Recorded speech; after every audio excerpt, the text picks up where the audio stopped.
Hi YouTubers, this is going to be my birthing story video, and excuse me for not having it uploaded sooner. Things have been crazy around this house with the new baby, but I think I'm finally hopefully getting into a routine, so we'll see what happens.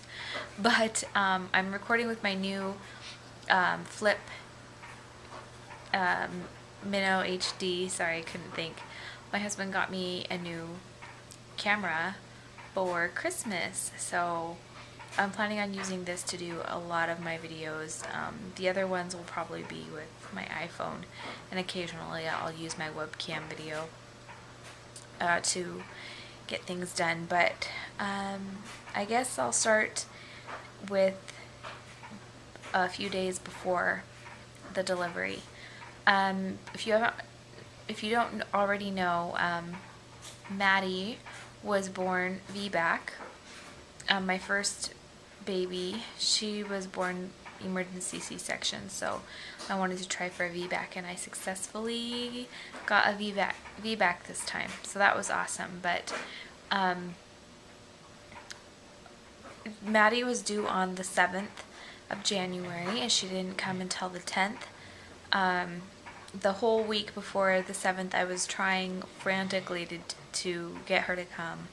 I was walking, I was bouncing on the ball, I did the castor oil, I did pretty much anything you can imagine to get this baby to come, and she just would not come, and I was very frustrated on the due date that she wasn't there yet, especially the day after and even on the 9th.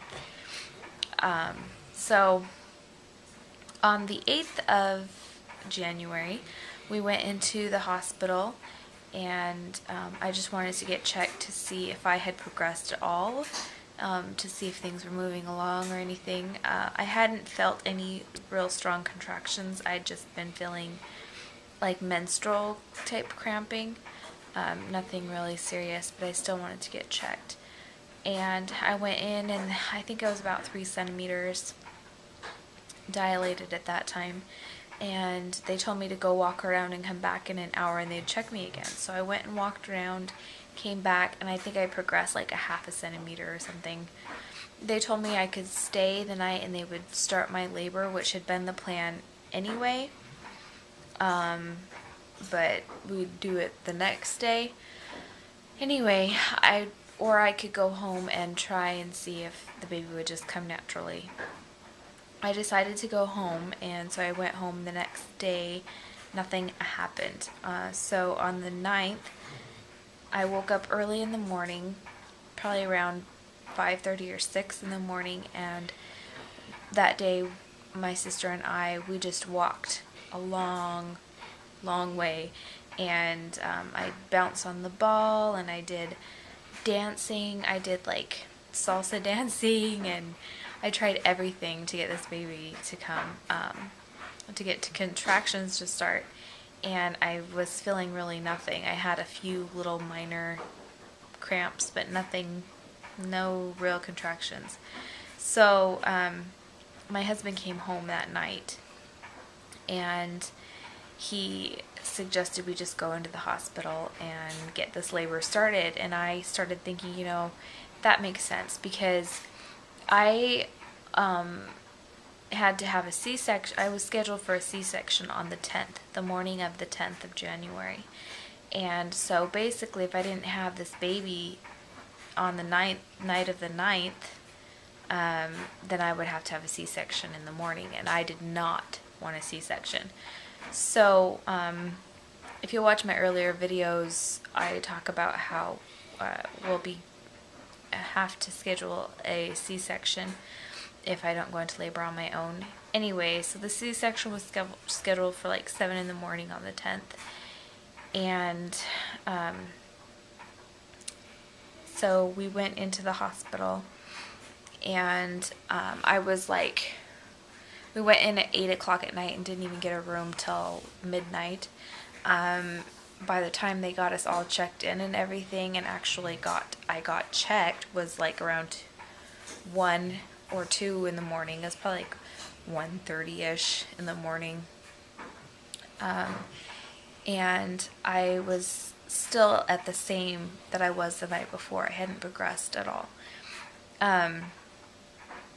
So they broke my water, I think just a few minutes after, it wasn't very long after. They broke my water and came back and checked me probably around, I want to say 2:30, 3 o'clock in the morning. They checked me again, and I had progressed to, I want to say it was like 4 centimeters. And they said I could keep going like that, or they could get it started a little bit more with Pitocin. And I had really not wanted Pitocin at all because of the terrible experience I had with my other daughter using Pitocin. But I said, if you give me just a very, very tiny, tiny, tiny dose, then I'm okay with it. And they agreed that they wouldn't have given me a big dose anyway because I'd had a C-section before. So I had an extremely small dose. It wasn't even half the amount that I had last time. It was probably like, when you watch the little drips, it was like hardly moving at all. It was like dripping just a tiny, tiny bit. So I didn't have very much.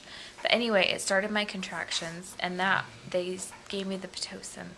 I want to say it was probably about 2:30 or 3 in the morning. I'm not exactly sure on times, but it was around 2:30 or 3 in the morning that they started the Pitocin. And I started getting pretty good contractions, and they started getting stronger and stronger and more close together. I remember telling my husband that I was having about 2 contractions every 5 minutes. I wasn't timing them the way I should have because I was just so focused on just trying to get through them and stuff. I wasn't really paying attention to how long they lasted or how far apart they were or anything. I just noticed that there was about 2 every 5 minutes. And it would always, for some reason, my contractions were like, I would have a really long, strong, hard contraction, and I would have a small little break and then a littler contraction after that, and then I would have a long break, and then I'd have a big long contraction, little break, little contraction, and then a big break. So it was kind of crazy that way. But anyway, about 6 in the morning they came in and checked me, and I had progressed to, it was like 5 centimeters. And at that point I knew that I'd be able to get through, a few more hours without any kind of pain medications or anything. But I also knew that I had been up for 24 hours at that point, and I was really tired already. And I was afraid that I wasn't going to be able to have the strength to push when the time came, and that I would end up in C-section again because I was so tired I couldn't push. And also they had told me that if I didn't have an epidural, and I ended up in C-section, that I would be under general anesthesia, which means I wouldn't have been awake and I wouldn't have been able to see my baby born. So those were the 2 reasons that I decided to do the epidural. And so I asked for an epidural at 6. I didn't get an epidural till 9:30 that morning. So 6 in the morning I asked for one. I didn't get one till 9:30 in the morning. So I had another 3.5 hours of going through the contractions before I got an epidural.